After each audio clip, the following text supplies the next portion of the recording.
Hi, it's Louise from Opal People Solutions.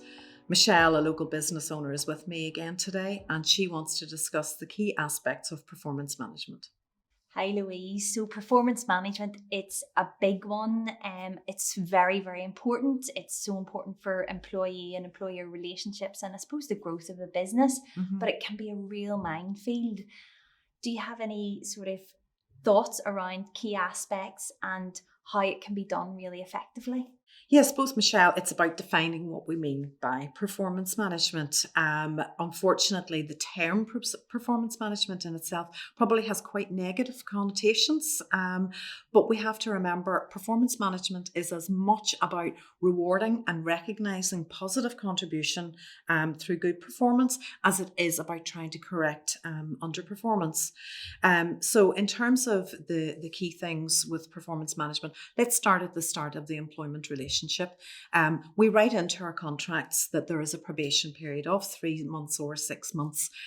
And invariably, we don't actually review performance until possibly the day before and say, things maybe aren't just working out. And that's really not fair to the employee.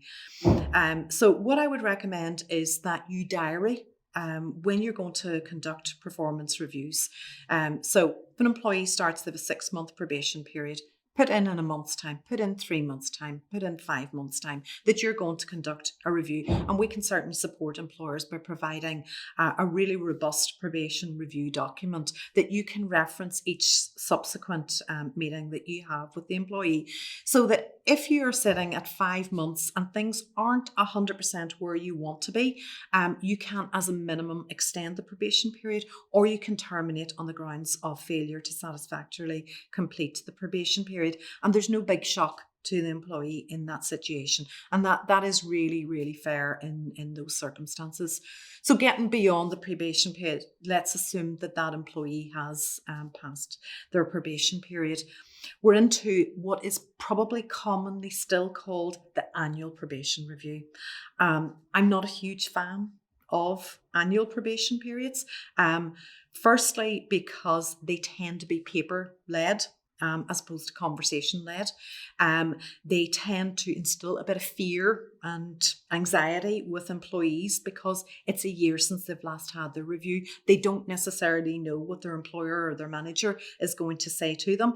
So they're not really looking forward to it. Managers in certain circumstances, it's a bit of a tick box exercise, not something they want to do necessarily, but it's part of a process within the organization. So I'm not sure that is ideally designed to be a constructive conversation. I much prefer a cup of coffee. Let's go and have a conversation, Michelle, over a cup of coffee. What's going well for you? What are we doing as an organization? What are you doing well as an employee that we should continue doing and that we want to support you with that? What do you think you need to improve upon? What can we potentially do to improve? What do you need to start doing? So some things that, there might be things if I, as your manager, there's things that I do that you would like me to delegate to you and you maybe need some development in that area. So what should we start doing as an organization or as an individual? And what behaviors or activities are unhelpful fundamentally? And what should we just stop doing?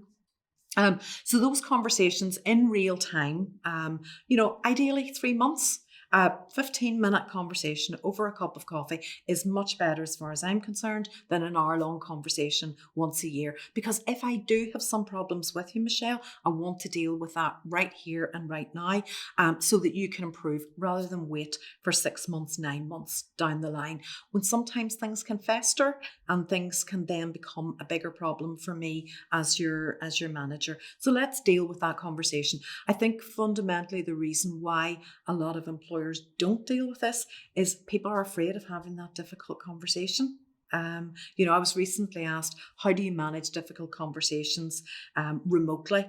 I don't think the issue is about being remotely. I think people just don't want to have that conversation. And there are very nice ways that you can couch that conversation. Talk about the positives, give the bit of feedback, the bit of negative feedback or improvement feedback in the middle, and finish on a high note. That way, the message has been retained by the employee and we should start to see some benefits.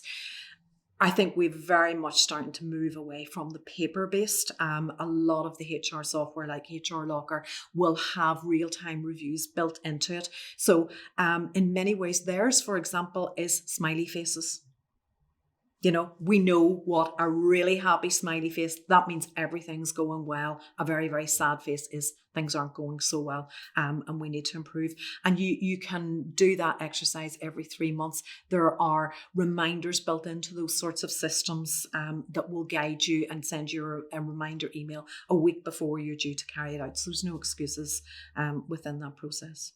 No doubt, it's such a comprehensive answer, and you're right, there's so many different things to consider. But so, for example, if a business isn't managing performance, how does that affect the bottom line, really? Well, I mean, your organisation's less efficient, isn't it? So efficiencies always affect your bottom line. There's a difference if you're an employer with 50 staff and one's underperforming versus 5 underperforming or 10 underperforming. And it is important that you deal with these situations. I find it quite frustrating as a HR consultant to be advising when an employer wants to go through a disciplinary process and they haven't done the fundamentals of having conversations first and making people aware.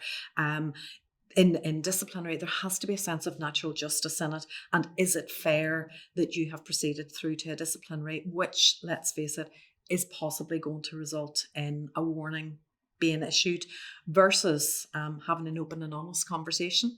And as an employee, I may not necessarily like, and I might find it difficult to hear the feedback, but ultimately I need to reflect on that, and I need to then take on board how my employer has felt about my performance and start to improve that. Obviously, with a performance improvement plan, which is the ideal route, there's no repercussions necessarily in this process. It's very open, it's very transparent, and the employer can lay out to you the areas of underperformance. So, for example, Michelle, you're a manager in your organisation. My problem with you, or the area that I want to see you improving, is on your leadership style, for example, and I can break that down into subcategories. So you mightn't be very effective delegator. Let's talk about delegation. Let's work with you, look at your to-do list, see what we agree that you can safely delegate, who you will delegate it to, and let's review that in a month's time and see how that went, how comfortable you are now with delegating.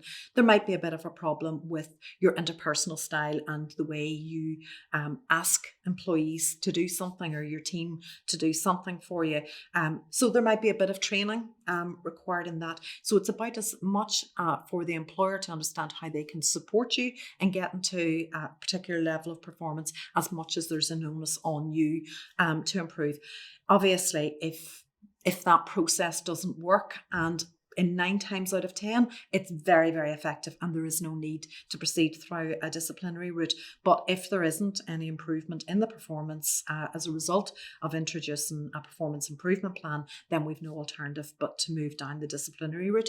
But any subsequent dismissal in that, you are in such a better position to defend any claim. There is loads there. There's setting up the process, getting into a process, structuring those conversations, the paperwork involved. Obviously, you're immensely experienced in this.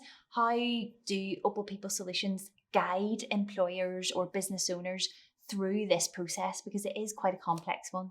What I find is that is probably an area that my clients don't actually need me physically to support them, because obviously I really don't have knowledge of that individual's performance. It's completely different where you employ HR directly in your organisation. They know the employees and they kind of an input to that process. I'm obviously further removed from that in an independent scenario. So we tend to talk through what the process, I help them structure the performance improvement plan and set realistic targets, give them ideas of things that the organisation could do. And in most cases, they are comfortable then going and having that conversation. And genuinely, I can't think of any time that has then resulted in a disciplinary scenario.